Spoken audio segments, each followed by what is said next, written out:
चलिए आगे बढ़ते हैं और बात कर लेते हैं एक और बड़ी खबर की। देहरादून से आपको एक और बड़ी खबर बता रहे हैं, जहां मतदान की तैयारियों में निर्वाचन आयोग जुटा हुआ है। निर्वाचन आयोग की गाइडलाइन के तहत तैयारियां हो रही है। चुनावी तैयारियों को अंतिम रूप दिया जा रहा है।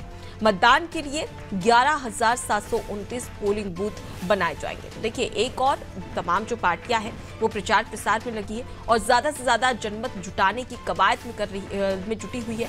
लेकिन वहीं दूसरी ओर चुनाव आयोग किस प्रकार से निष्पक्ष स्वतंत्र तरीके से चुनाव करवा सके, इसकी कवायद करता हुआ भी नजर आ रहा है। और इसी के तहत मतदान की तैयारियों में निर्वाचन आयोग जुटा हुआ है। किस प्रकार की तैयारियां की जा रही है, इसकी जानकारी ले लेते हैं। हमारे साथ में सोनू लगातार जुड़े हुए हैं। सोनू, मतदान की तैयारी में निर्वाचन आयोग जुटा हुआ है और उत्तराखंड में मैदानी और पहाड़ी इलाका है। यहाँ तक मतदान करवाना, स्वतंत्र निष्पक्ष तरीके से मतदान कराना और उसके साथ ही ज्यादा से ज्यादा जो तमाम मतदाता है उन्हें मताधिकार का प्रयोग करने के लिए जागरूक करना, चुनाव आयोग इन सभी पहलुओं पर किस प्रकार से चर्चा कर रहा है और काम कर रहा है?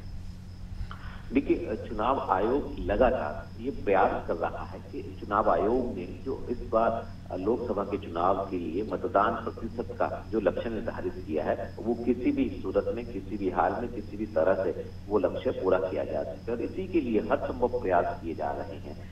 निर्वाचन आयोग की जितनी भी जो अधिकारियों की टीम है वो लगातार कोशिश कर रही है। एक तरफ जन जागरूकता अभियान चलाए जा रहे हैं, जबकि दूसरी तरफ जो है वो जो विभागीय अधिकारी हैं, कर्मचारी हैं, उनको स्वयं उत्तराखंड के जो मुख्य निर्वाचन अधिकारी हैं उनके नेतृत्व में शपथ दिलाई जा रही है। और अगर हम एक रोज पहले की बात करें तो उत्तराखंड सचिवालय के जो सचिवालय संघ है, जो सचिवालय के कर्मचारी हैं, सभी कर्मचारियों ने जन जागरूकता रैली निकाली। तो कहीं ना कहीं अधिकारियों को शपथ भी दिला रहे हैं, मतदान आवश्यक रूप से करें।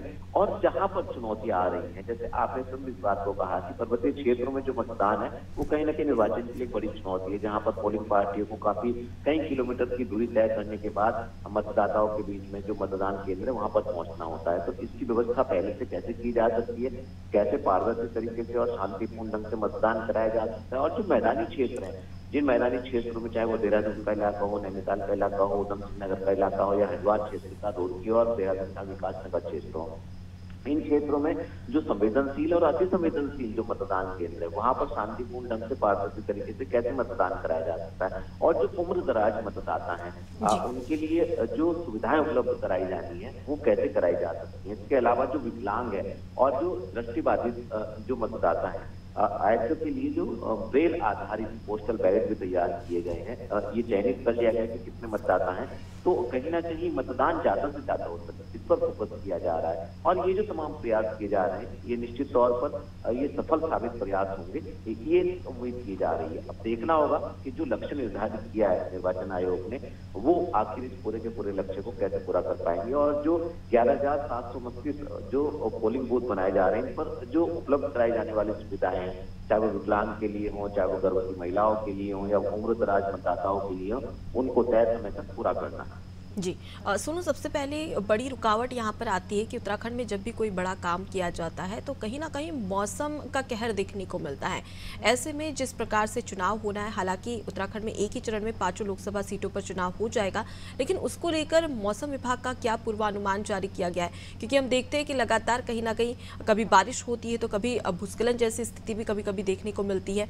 तो इसे लेकर चुनाव आयोग किस प्रकार से तैयारियां कर रहा है?